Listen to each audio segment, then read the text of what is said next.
Stop the Cavalry by Jonah Louie. I do like that one. It's a very good song, and I was once at a football ground and all the supporters were stomping their feet to it, so I thought, oh well, I love Christmas songs, but that and probably Winter Wonderland after that. Yorkshire puddings with Christmas dinner are an absolute must. There is no danger you've got to have Yorkshire puddings with your Christmas dinner. I'd probably say New Year's Day.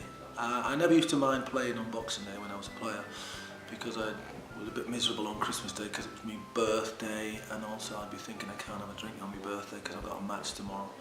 But New Year's Day now is to get the cobwebs out after New Year's Eve. This year I want a present from my son to say that him and his wife are pregnant. Please. Obviously the funniest Sky Sports moment is missing the red card down at Portsmouth. You have defining moments in your career, and that was one of those. And it wasn't my fault, I have to be honest, it wasn't my fault. Because one, the gantry was out of operation that day. Two, it was raining, so we were stuck in the corner of the Fratton end.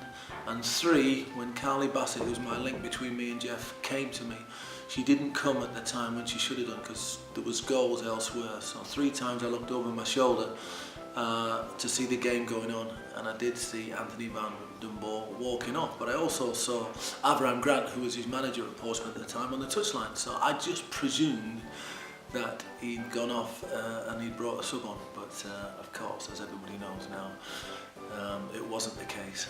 And I did actually get into trouble immediately after the game. So I got told off by the director, and I rang the producer to apologise. But the next day, obviously the media got hold of it, and I had to do interviews for foreign TV, mainly Fox in America, to go to Yorkshire Television in Leeds and record a piece for them, and quite a few radio stations clocked onto it. And then all of a sudden Sky realised they were getting all this publicity out of it, and it turned the bad into a good. Who's my favourite Borough player from the 70s? I would have to say Eric McMorty. I loved him when I was a kid. He was my favourite player.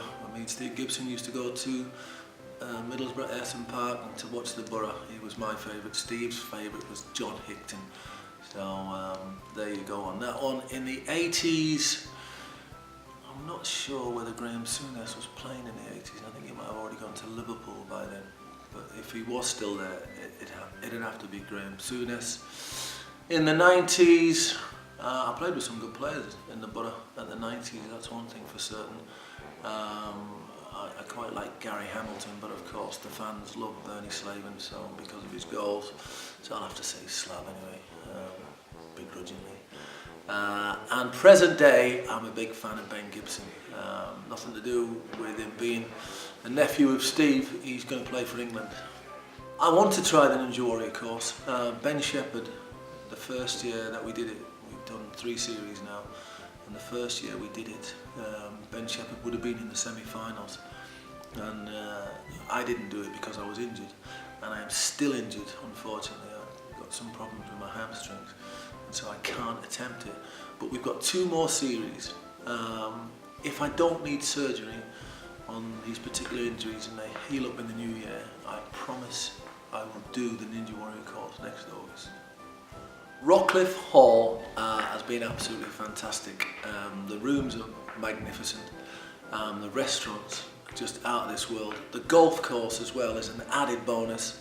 I love the place completely, and it's great to come up every now and then and spoil myself and treat my wife as well.